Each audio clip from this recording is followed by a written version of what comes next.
Paul?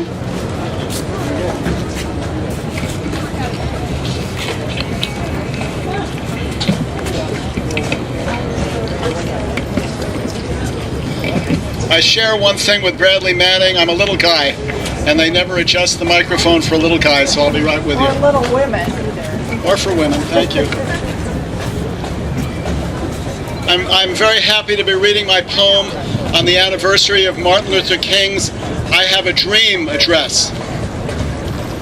Bradley Manning has a dream for us too, of a different world, and I dedicate this homily, this oration to him,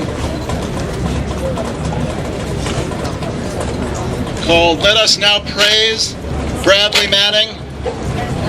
Could you even imagine, Bradley, when you made that fateful decision to stand up and tell all the secrets of combat missions, of collateral damage and murder, the mysterious word which hides the death of women and children slaughtered without reason? Could you even imagine sleeping in a dark, on a cold stone floor, in a dark, isolated cell, 8 feet square, assaulted by continuous noise, interrogated without mercy by those ironic murderers who questioned you? Could you even imagine, then, the nights spent alone, naked, without blankets, the bare lights always upon you, the unbearable, chaotic sounds meant to occupy your mind, the solitary confinement, only one small window high above for light or hope? On and on and on for 3.5 years without trial, without accusers to face, till the United Nations and the whole world censured your tormentors, and like Guantanamo, called it torture by your country that never did these things. The cries engulfing you from the captive press, traitor, criminal, spy, terrorist, or worse, the absolute silence. And the ancient blood cries rise again. Queer, faggot, tranny, witch, echoing just below the surface. And we, gay brothers and sisters, remembered for you. Not us, but some unmentionable piece of other, not of us. Truth fled to the digital world, the refuge of whistleblowers and other undesirables, where democracy still existed and spoke to power.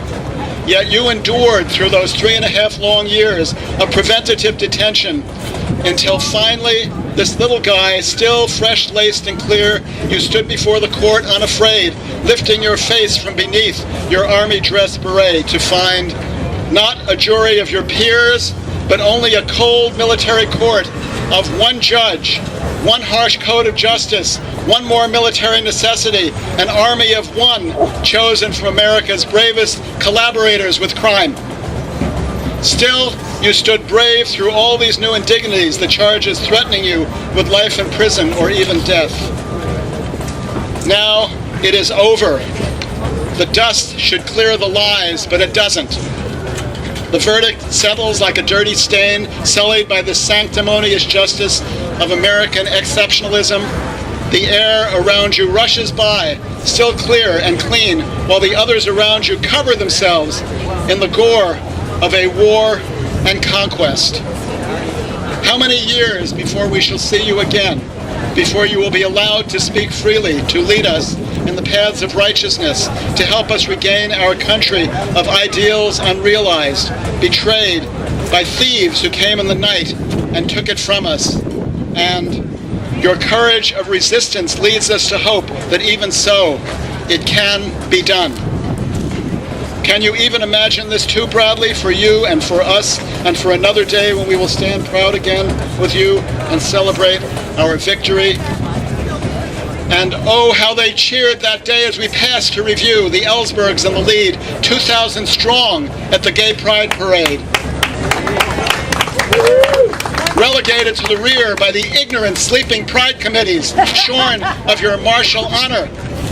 Yet as we marched, The crowd on the sidewalks behind the barriers who had stayed and waited for this moment cheered in acclamation, an army of tens of thousands more, waving signs and posters held high on sticks, shouting in unison, "We are Bradley Manning! We are Bradley Manning! We are Bradley Manning! We are Bradley Manning!"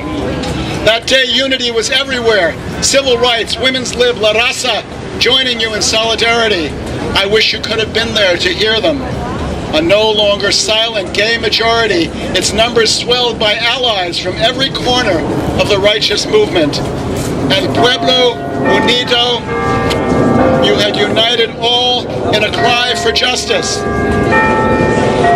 And the old spirit of the people's gay right movement arose once again from a premature burial, untarnished by all that jazz, that crass commercialism of corporations and their minions, all waiting to pick our pockets. And getting toward the end, folks.